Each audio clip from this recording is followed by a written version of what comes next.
Hello dear students, in this session let us continue with the problems using comma notation. Okay, in the previous session we have seen that divergence, gradient as well as curl can be expressed in suffix notation, right? Using those suffix notation, in this session I will going to continue with the problems, or you can say that we will prove some of the vector identities. Okay, so now the first problem is prove that curl of del phi is equal to 0. I will consider the LHS part. From LHS I can write curl of del phi is equal to del phi, right? This is equal to, we can write this as using your suffix notation epsilon ijk. And what is del phi? Del phi is nothing but dou by dou xj into del phi k. I have explained these things in the previous session itself. You can just go through with the videos. Okay. So now I can rewritten this as epsilon ijk. I will retain as it is. This whole thing is nothing but dou of phi comma k divided by dou xj.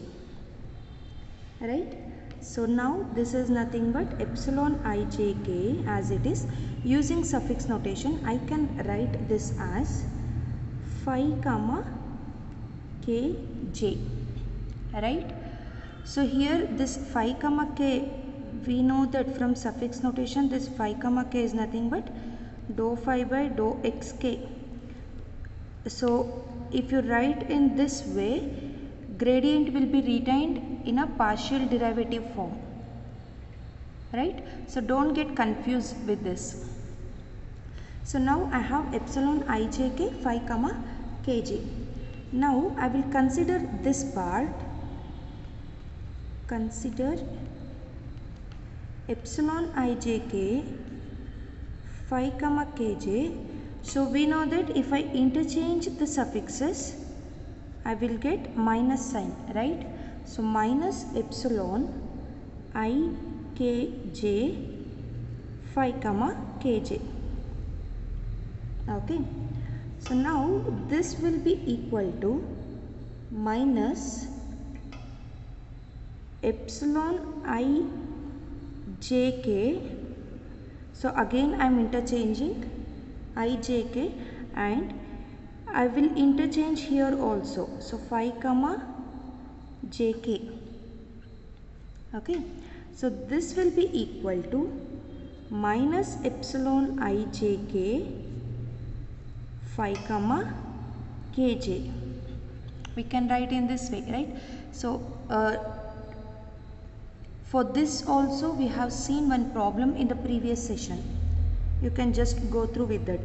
So now shift your RHS term to the LHS side. You will get epsilon ijk phi comma kj plus epsilon ijk phi comma kj is equal to 0. So this is 2 times of epsilon ijk phi comma kj is equal to 0, or you can write this as epsilon ijk phi comma kj is equal to 0. So as we have seen in the definition of curl of a vector function using suffix notation, this is nothing but curl of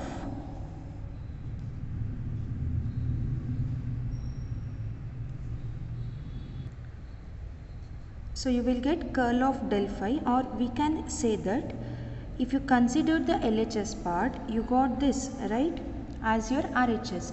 So now by considering RHS, I got 0.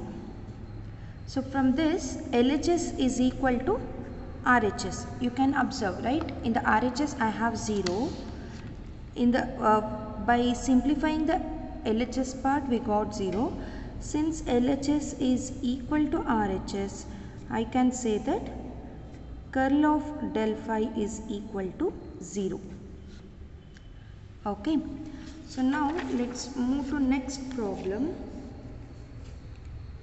that is divergence of curl F is equal to 0. Again I will consider the LHS part. So from LHS I have divergence of curl F.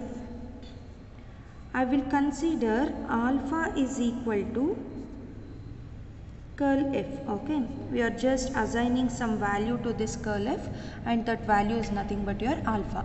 So I can write this as divergence of vector alpha.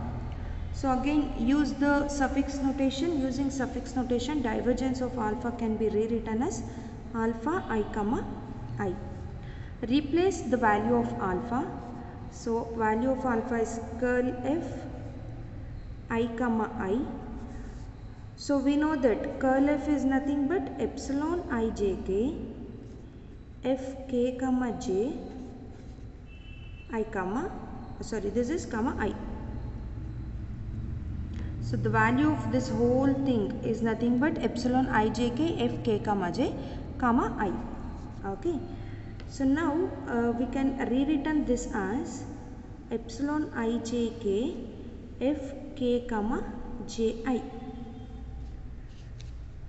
So in the previous session we have seen that epsilon imn phi comma mn is equal to 0. Similar to this proof, I can write for this like epsilon ijk Fk comma ji is equal to epsilon jik Fk comma ji. So if you are getting confused with this interchanging the suffixes, just use this cyclic and acyclic manner of expressing your epsilon ijk.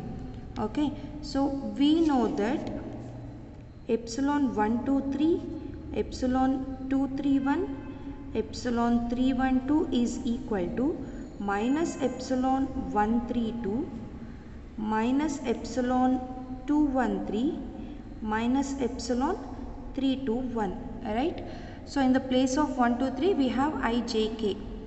Using this, follow this rule in order to change your suffixes in epsilon. Okay, so now we got epsilon jik Fk comma ji. Again I can rewritten this as minus epsilon ijk Fk comma ij, right? So this is nothing but minus epsilon ijk Fk comma ji. Shift this to your LHS side, you will get 2 times of epsilon ijk Fk comma ji is equal to 0. So from this we can say that epsilon ijk Fk comma ji is equal to 0. So from this whole part is nothing but 0. That is what we are supposed to get, right? So therefore I can say that divergence of curl F is equal to 0. Okay. So now let's move to the next problem. Curl of phi F is equal to del phi cross F plus phi into curl F. So consider LHS part again. From LHS can be expressed as epsilon ijk phi Fk comma j. So this is nothing but for this derivative I can write it as dou by dou xj of phi Fk, right? So here what we can do further, we can apply the product rule of differentiation here. So after applying product rule of differentiation, we will get epsilon ijk phi Fk comma j plus phi comma j Fk, right? So this is nothing but epsilon ijk phi Fk comma j plus epsilon ijk phi comma j Fk. This is equal to phi, this whole thing is phi curl F plus del phi cross vector F. Okay, so this is how we will prove the vector identities using your suffix notation. We have some more problems on this.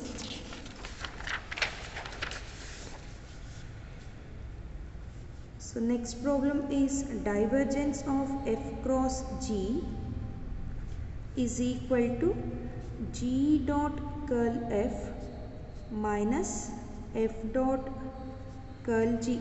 You can observe here many problems are very similar to that of we have discussed in the very beginning classes of your continuum mechanics. Only the thing is there we dealt with the normal differentiation operations. Here we are dealing with the notations, suffix notations, comma notations, isn't it? So consider the LHS part. LHS is divergence of F cross G. We can express this as F cross G I comma I. So this is nothing but epsilon ijk Fj gk comma I. So this is epsilon ijk Fj comma I gk. Again this is nothing but your partial derivative form. Applying product rule of differentiation, you will get these terms. Epsilon ijk Fj gk comma I. So vector G into epsilon ijk j comma I plus vector F epsilon ijk gk comma I. This is nothing but vector J as it is. This is our curl F.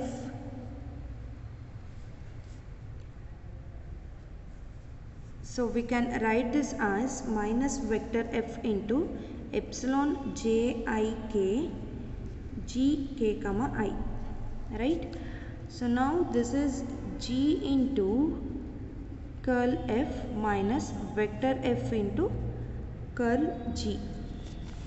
That is nothing but G dot curl F minus vector F dot curl G. This is the required proof. So I will give one problem as an assignment. Try this. If you have any doubt, you can ask me. Curl of curl F is equal to del into divergence of vector F minus del square vector F. This is your assignment problem. Try to solve this. Okay. So we'll continue with the new topic in the next session. Thank you.